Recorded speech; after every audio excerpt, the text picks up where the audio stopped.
Hola a todos y bienvenidos. Les saludamos con mucho ánimo desde Bogotá, Colombia. Estamos listos para otra exploración profunda, ¿eh?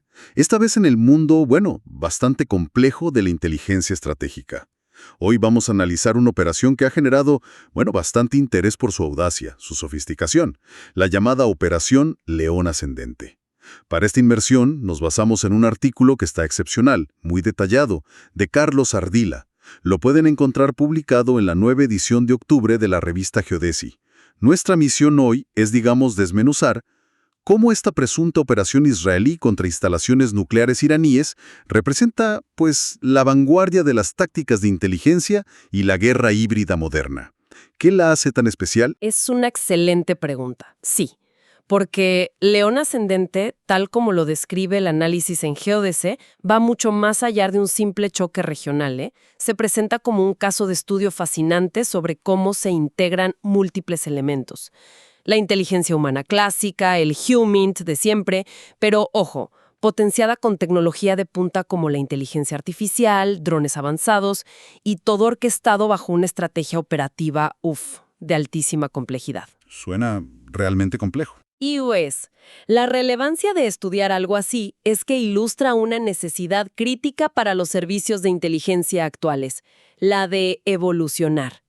Como sugieren algunos análisis citados en el artículo sobre teoría de la inteligencia, no. Las estructuras burocráticas tradicionales a menudo se quedan cortas frente a escenarios tan fluidos, tan multifacéticos como los de hoy. Es vital adaptarse. Por eso, hoy nos centraremos en entender cómo se planeó y ejecutó esta operación, según la información que tenemos, claro, y qué lecciones podríamos extraer para el futuro de los conflictos y, la seguridad global en general. Ok, entonces entremos en materia. La operación, como se describe, suena casi de película, ¿no? A un nivel de complejidad, penetrar defensas aéreas consideradas robustas, atacar instalaciones subterráneas. ¿Cómo? ¿Cómo se logra algo así? El artículo de Ardila menciona que esto se inserta en una larga tradición israelí de operaciones especiales muy audaces. Hay trabajos que documentan esta historia. Pero, ¿qué hubo de nuevo aquí? Precisamente, y ahí está el punto. No se trata solo de audacia o de historial. Un punto clave que resalta el análisis, basándose en conceptos de estrategia de inteligencia, es que el éxito inicial no dependió únicamente de recolectar, cantidades enormes de datos. Lo fundamental fue desarrollar lo que llaman una profunda conciencia situacional. Conciencia situacional.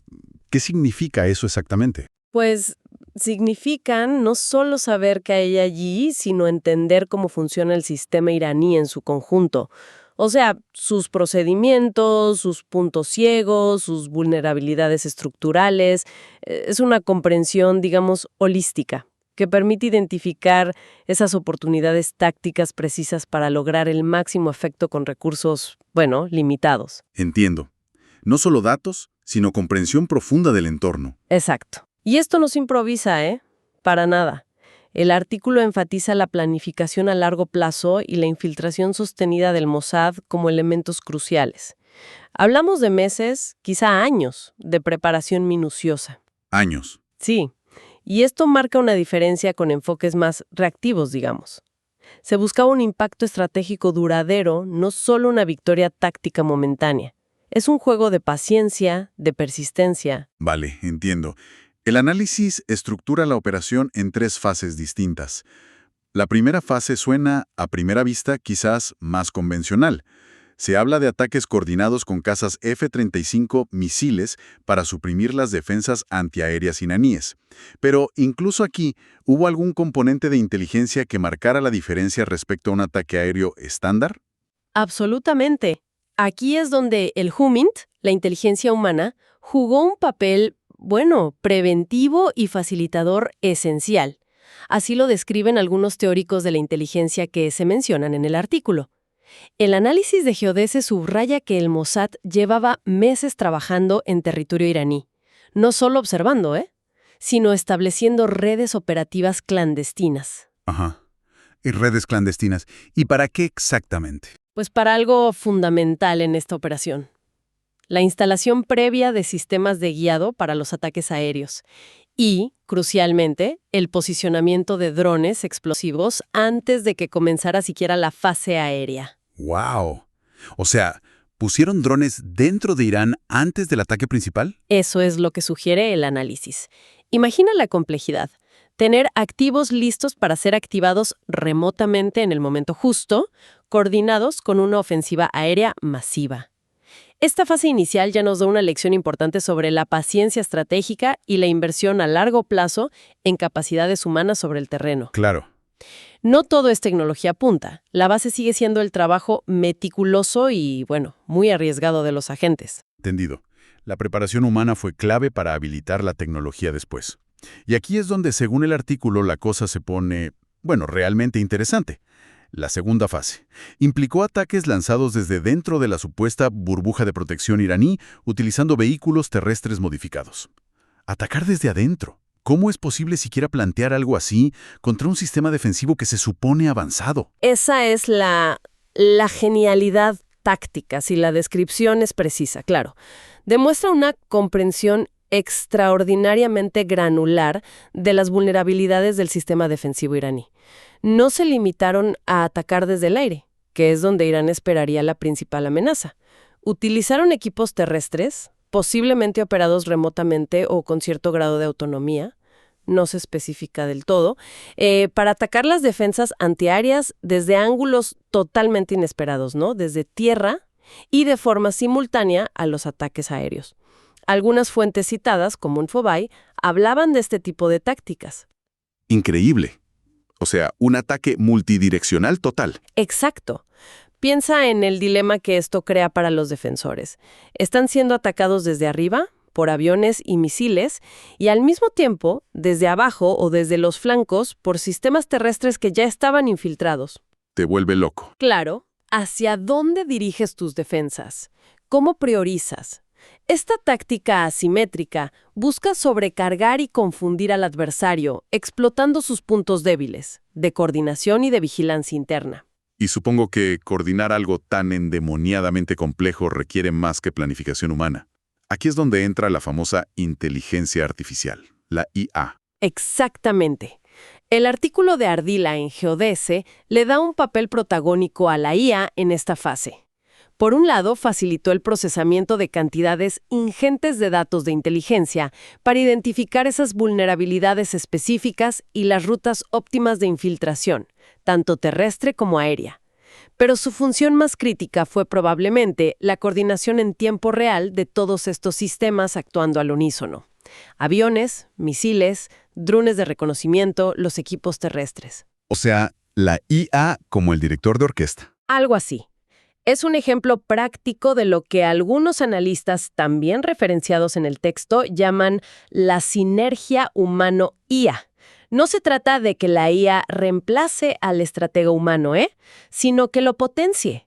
La IA maneja la velocidad y la complejidad del flujo de datos, la sincronización de activos, mientras que el humano toma las decisiones estratégicas clave. Esta colaboración permitió una sincronización multidominio, aire, tierra, posiblemente ciberespacio, a una escala y precisión que serían, muy difíciles de lograr manualmente. Impresionante esa fusión hombre-máquina en tiempo real. Fascinante. Pasemos a la tercera fase. El artículo sugiere que se inspiró en tácticas observadas en otros conflictos recientes, mencionando específicamente Ucrania. ¿Qué ocurrió en esta etapa final de la operación descrita? Correcto. Parece que hubo una adaptación de tácticas vistas en la llamada Operación Spiderweb ucraniana contra bases rusas. En esta tercera fase de León Ascendente se utilizaron drones explosivos que, como mencionamos antes, probablemente fueron preposicionados gracias a esa infiltración HUMINT previa. Los que ya estaban dentro. Esos mismos. Lo distintivo es que estos drones fueron activados entre las diferentes oleadas de los bombardeos aéreos, no durante, sino entre oleada y oleada. ¡Qué astuto! ¿Y qué buscaban con eso? Pues esto muestra dos cosas interesantes. Primero, una gran adaptabilidad estratégica. La capacidad de aprender lecciones de otros teatros de operaciones y aplicarlas creativamente a un contexto distinto. Y segundo, una precisión quirúrgica. El análisis, que cita fuentes como El Tiempo, indica que estos drones no buscaban destrucción masiva. Su objetivo eran blancos muy específicos, identificados por inteligencia detallada. Por ejemplo, lanzaderas de misiles tierra-tierra en la base de Esfahabad o componentes críticos dentro de las instalaciones nucleares. Se buscaba degradar capacidades militares concretas, no arrasar. Entendido, precisión y adaptación. Bien, tenemos entonces una operación multifase, combinando ataques aéreos, infiltración terrestre, HUMINT, IA, drones, una coreografía muy compleja. Ahora, la pregunta del millón. ¿Funcionó? El artículo menciona que se lograron neutralizar blancos nucleares importantes como Natanz, a pesar de sus defensas y su construcción subterránea, algo que reportaron medios como Clarín. ¿Se puede considerar un éxito rotundo? Mira, desde la perspectiva de la ejecución táctica y la demostración de capacidades de inteligencia, los logros descritos son ciertamente notables. No hay duda. Hablamos de una penetración exitosa de sistemas de defensa considerados seguros, una infiltración humana que preparó el terreno de forma eficaz y una coordinación temporal extraordinaria. El artículo detalla 6 oleados de ataques sincronizadas entre las 3:30 y las 7 de la mañana. 6 oleadas. 6. Diseñadas para maximizar la sorpresa y saturar la capacidad de respuesta. Cada fase parece haber habilitado a la siguiente como una cadena bien pensada. Sin embargo, y aquí el análisis es bastante realista, hay que diferenciar entre éxito táctico y consecución de objetivos estratégicos. Claro, no es lo mismo ganar una batalla que ganar la guerra. Exactamente. A pesar de dañar instalaciones clave como Natanz, el artículo sugiere que la destrucción completa del programa nuclear iraní es un objetivo mucho más elusivo y probablemente no se alcanzó con esta única operación. Un éxito operativo brillante no siempre se traduce automáticamente en la victoria estratégica final. Hay límites inherentes a lo que se puede lograr con acciones cinéticas, por muy sofisticadas que sean. Entendido. Un golpe duro, sin duda, pero no necesariamente el golpe de gracia definitivo al programa nuclear. Entonces, si intentamos destilar lo aprendido de este caso, tal como lo presenta el artículo de Carlos Ardrila en GeoDes, ¿cuáles serían las grandes lecciones para entender la inteligencia y la seguridad en el siglo XXI? Claro, el análisis las agrupa en 5 puntos clave, que me parecen muy ilustrativos de las tendencias actuales y, bueno, futuras también. Primero, la integración interagencias y la planificación estratégica a largo plazo. Fundamental. La operación, como se describe, no habría sido posible sin una colaboración profunda y sostenida entre distintas ramas de la inteligencia y las Fuerzas Armadas, y sin años de preparación meticulosa. Se necesita esa conciencia situacional compartida de la que hablábamos, que surge de un diálogo constante entre quienes generan la inteligencia y quienes la usan operacionalmente. Colaboración y paciencia. Exacto. Segundo, la hibridación tecnológica y operativa. La verdadera potencia surge de la fusión sinérgica de capacidades. HUMINT clásico potenciado por IA. Sistemas autónomos, drones, vehículos terrestres trabajando coordinadamente con plataformas tripuladas. No es una cosa o la otra, es la combinación inteligente de todas ellas. Es la relación humano-IA en acción pura. La suma es más que las partes. Justo.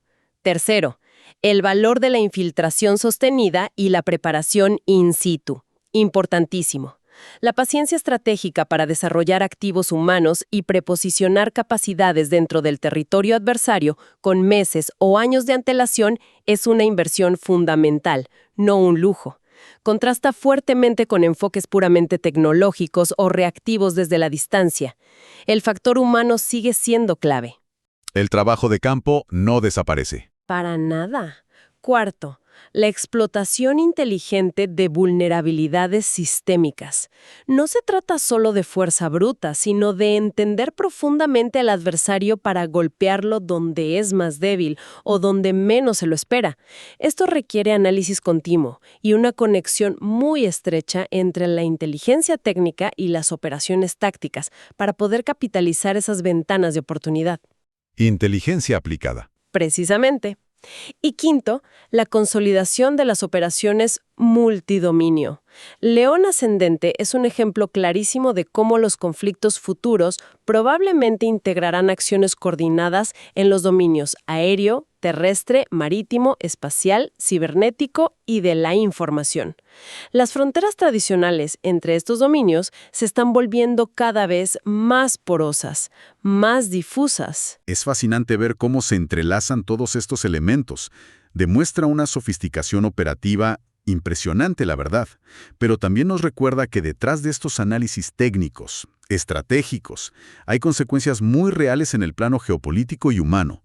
No estamos hablando de una simulación, no, sino de acciones con repercusiones profundas en la estabilidad regional y global. Totalmente de acuerdo. Este tipo de operaciones muestra el poder creciente de las capacidades de inteligencia modernas, pero también sus limitaciones inherentes. No son omnipotentes. Y subraya algo importante, que algunos académicos, también mencionados en el artículo, llaman la necesidad de fomentar una cultura de inteligencia más amplia en nuestras sociedades. Cultura de inteligencia. ¿A qué te refieres? No pueden lograr los servicios de inteligencia. ¿Cuáles son sus dilemas éticos y legales? Para poder tener un debate más informado sobre su rol y fundamentalmente su control democrático, que no sean una caja negra incomprensible. Un punto muy importante, sin duda. Ha sido un análisis muy revelador sobre una operación que, de ser precisa la descripción, podría marcar un punto de inflexión en las tácticas de inteligencia estratégica. Ha sido realmente esclarecedor explorar estos detalles. Y para quienes nos escuchan, quizás queda una pregunta abierta, ¿no?, para la reflexión. A medida que estas operaciones híbridas, que mezclan lo físico con lo cibernético, la información con la acción cinética, y que dependen tanto de la tecnología avanzada, se vuelven más frecuentes, ¿cómo seguirán difuminándose las líneas entre lo que tradicionalmente consideramos espionaje, sabotaje encubierto y actos de guerra más explícitos? Buena pregunta. ¿Qué nuevos desafíos plantea esta creciente ambigüedad para la estabilidad internacional y las normas del derecho internacional que intentan regular los conflictos? Es un tema complejo, sobre el que seguramente seguiremos debatiendo mucho tiempo. Una reflexión final muy pertinente, sin duda. Bueno, les recordamos a todos que este análisis detallado que hemos discutido hoy proviene del excelente artículo de Carlos Ardila. El título es Operación León Ascendente, caso de estudio sobre la evolución de la inteligencia estratégica. Lo pueden encontrar íntegramente en la nueva edición de octubre de la revista Geodese. Les invitamos muy especialmente a buscar este artículo y otros trabajos del autor. Y también una gran cantidad de contenido de análisis estratégico y geopolítico de altísimo nivel directamente en el sitio web de Geodese. Y aquí viene la mejor parte. La suscripción a la revista y el acceso a todo su contenido es completamente gratuito. Así es, totalmente gratis. Solo tienen que ingresar a geodese.com. Lo repito, geodese.com. Facilísimo. Les animamos sinceramente a que se suscriban, a que descarguen gratuitamente esta edición de octubre y exploren también las ediciones anteriores. Hay material muy valioso. Y si conocen a colegas, estudiantes o simplemente amistades a quienes les interese estar bien informados sobre estos temas cruciales de seguridad global, estrategia, relaciones internacionales, por favor, compártanles la revista. Que circule el conocimiento. Exacto. El conocimiento riguroso es un bien que crece cuando se comparte. Muchísimas gracias por acompañarnos en esta exploración profunda desde Bogotá para el mundo a través de Geodese.